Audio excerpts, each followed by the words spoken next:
আমাদের সনাতনী যেসব আমাদের চিন্তা, আমরা কিন্তু এর থেকে সরে গেছিলাম। এখন কিন্তু আবার নতুনভাবে এর মধ্যে একটা আবার নতুনভাবে শেখার নেক্সট যে জেনারেশন তাদের মধ্যে এটাকে দেওয়া এবং তাদেরকে বোঝানো, এটা আমাদের সবার দায়িত্ব হয়েছে।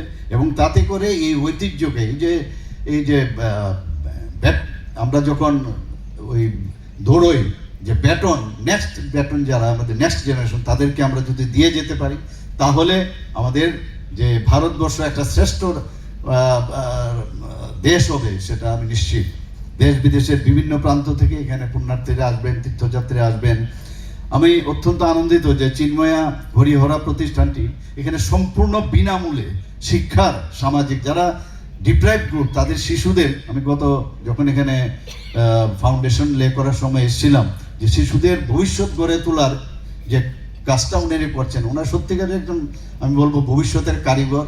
এবং যত শুনি ওনাদের সম্পর্কে আমি ততই মানে অবাক হয়ে যায় যে মানুষ ইচ্ছে করলে কত কিছু করতে পারে।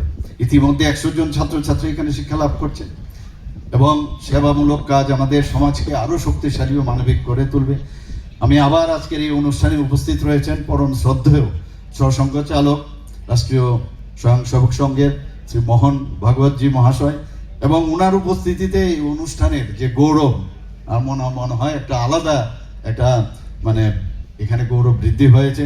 আমি শ্রদ্ধেয় সহসংঘ চালক মহাশয়কে আন্তরিকভাবে আমি স্বাগত জানাচ্ছি ত্রিপুরাতে, অভিনন্দন জানাচ্ছি এবং শুভেচ্ছা জানাচ্ছি।